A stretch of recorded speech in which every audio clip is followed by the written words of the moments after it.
fait ce soir? Pourquoi sommes-nous réunis ce soir? Je suis aucunement religieux, hein, mais on a quand même un moment important, un moment de passage, parce que c'est ce qu'on fait. On accompagne Nathalie et Jean-François dans un passage. On marque un avant, on marque un après, d'un état particulier à un autre état. C'est un passage, c'est un état de transition. Mais ils étaient ensemble avant, et demain ils seront ensemble aussi. Mais donc, qu'est-ce qui va changer en fin de compte?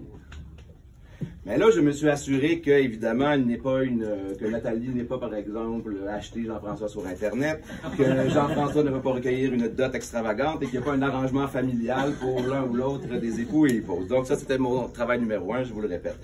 Mais donc, en fait, si tout change tout le temps, tout est impermanent, tout est dans les saisons, hein, dans le cosmos, dans la mer, dans la forêt.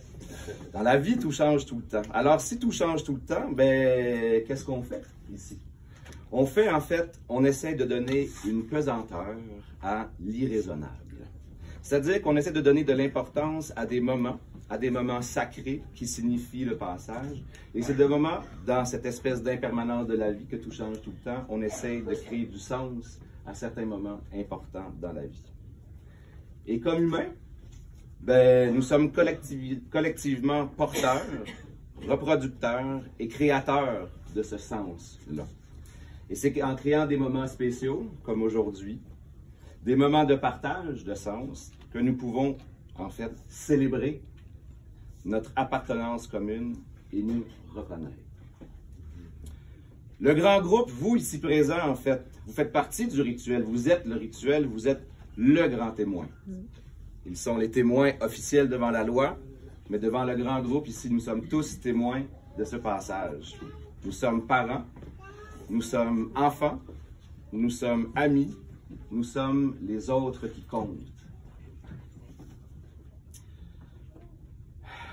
Et nous allons donc, comme groupe, accueillir votre passage de deux êtres libres vers une étape de vie commune, vers un moment nouveau de sens partagé.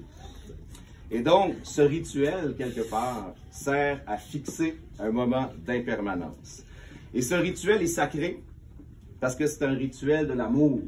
C'est pas n'importe quel rituel, c'est un rituel de l'amour qui est non obligatoire, qui est choisi librement, et qui est un engagement dans l'amour devant témoin. Nathalie, Jean-François, 52 ans en même temps. Vous avez 1 mois et demi où ça se passe en même temps, et c'est durant la saison préférée de ces deux moineaux qui est l'hiver. C'est pas vrai. 52 hivers de vie et aujourd'hui un point de rencontre.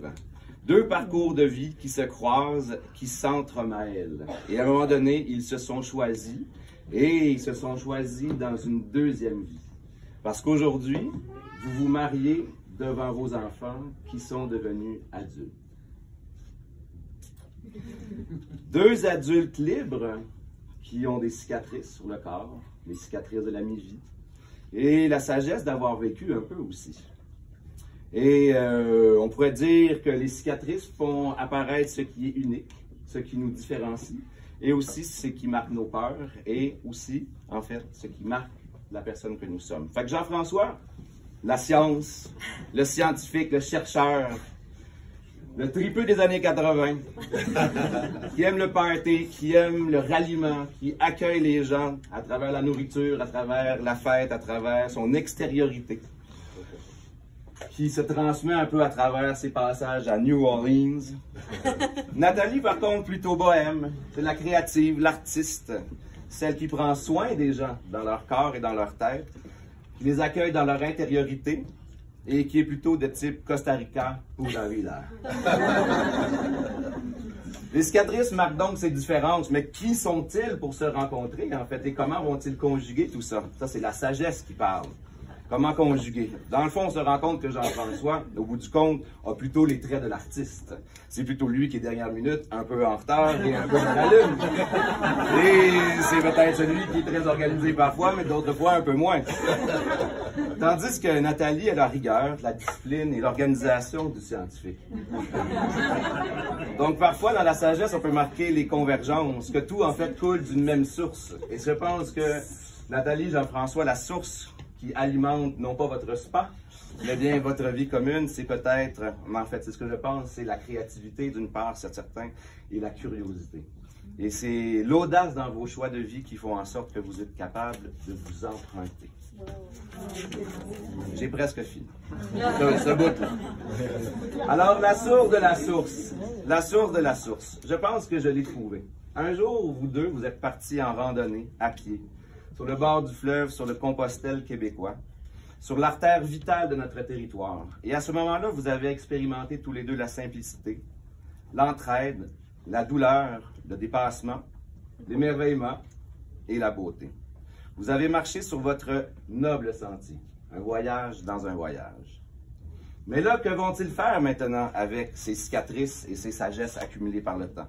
Ils vont faire le grand pari de s'emprunter, devoir conjuguer, co-construire, s'écouter, partager, mais aussi reconnaître les limites de l'autre, se taire et parfois aller prendre une marche.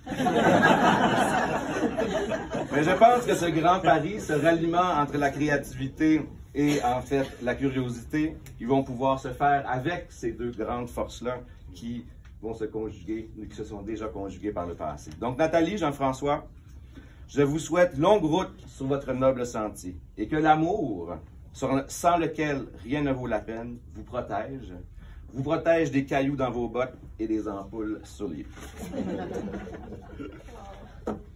J'ai des obligations légales à faire avant que vous puissiez prononcer vos vœux. Je vais prendre une petite gorgée d'eau. C'est le temps d'en revenir en arrière. Je donne plein d'applaudissements pour le beau mot.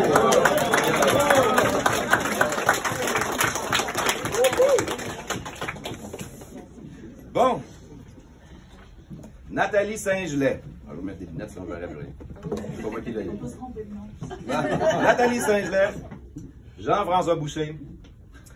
Avant de vous unir par les liens du mariage, je vais vous faire la lecture de certains articles du Code civil qui vous exposent les droits et les devoirs des époux. Article 392. Ça, c'est mon obligation légale. Hein. Les époux ont, en mariage, les mêmes droits et les mêmes obligations. Ils se doivent mutuellement respect, fidélité, secours et assistance. CAA.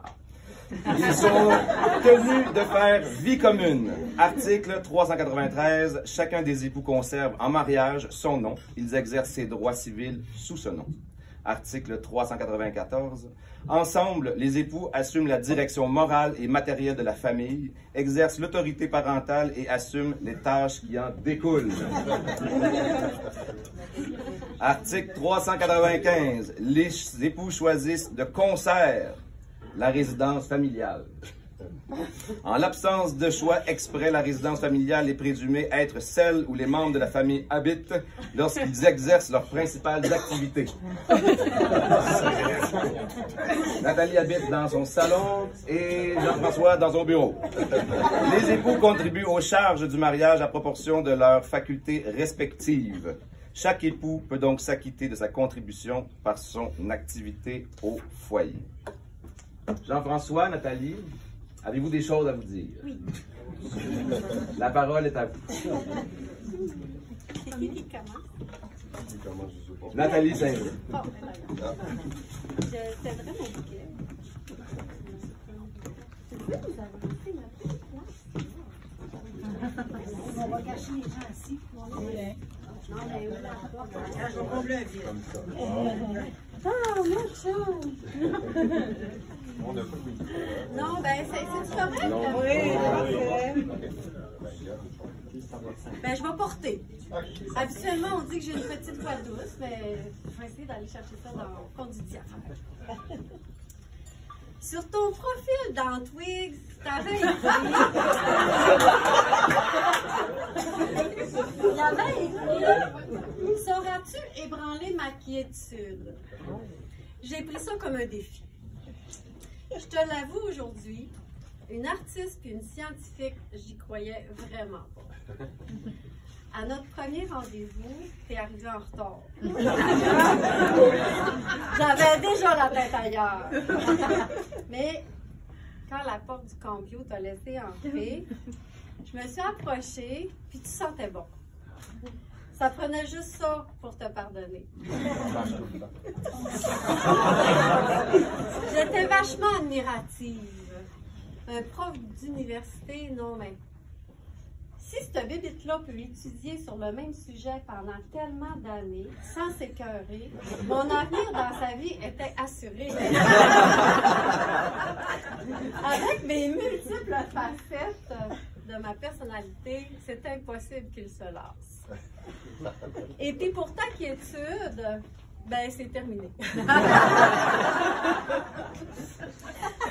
Notre désir d'engagement a commencé dès ce premier soir, le 3 novembre 2012. On y est allé à fond, pas toujours lucide, mais chacun porté par nos espérances. On a avancé dans la vie de l'autre, apprivoisant toutes les découvertes, à faire des ponts là où c'est difficile et à soigner nos incertitudes. J'avais pas pensé que le prof en toi me contaminerait. Qu'il obligerait l'éparpillé que je suis à se concentrer sur l'essentiel. Tu m'as montré la rigueur scientifique en m'amenant à vérifier, à contre-vérifier, à faire ressortir de la broussaille de notre relation ce qui s'appelle l'amour.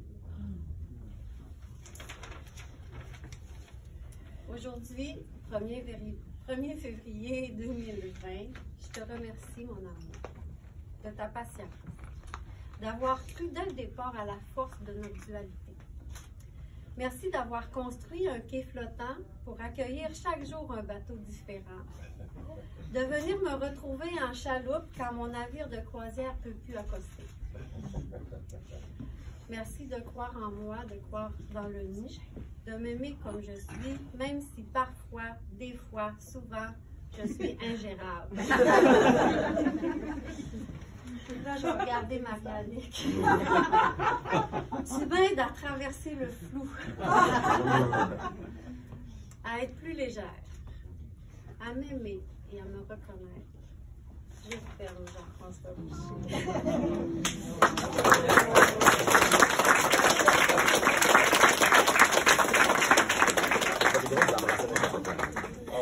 Vous avez le droit de frencher n'importe quand.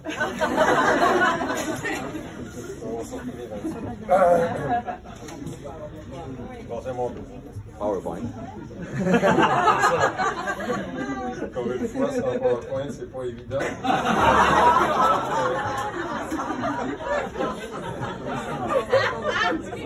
Mon amour, nous voilà enfin réunis aujourd'hui, après plus de 4 ans de fiançailles, dans ce moment qu'on a imaginé de tant de manières différentes, à toutes sortes d'endroits, avec un nombre si variable de personnes. Je vous assure, c'est le nombre le plus élevé dans tous les scénarios. Nous voici enfin l'un devant l'autre, prêts à célébrer solennellement notre union, une union entre deux personnes que rien, en apparence, ne semblait vouloir unir. C'est pourquoi ce mariage est pour moi tout ce qu'il y a de plus éco-conseil.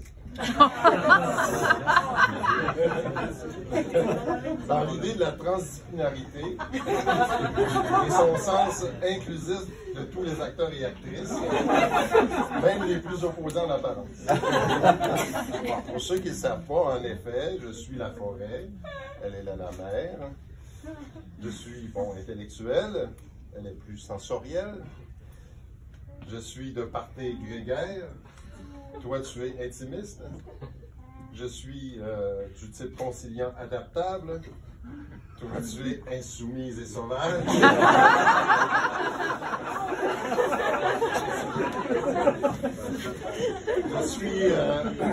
Je suis patient tolérant. Toi, tu es moins patient et tolérant.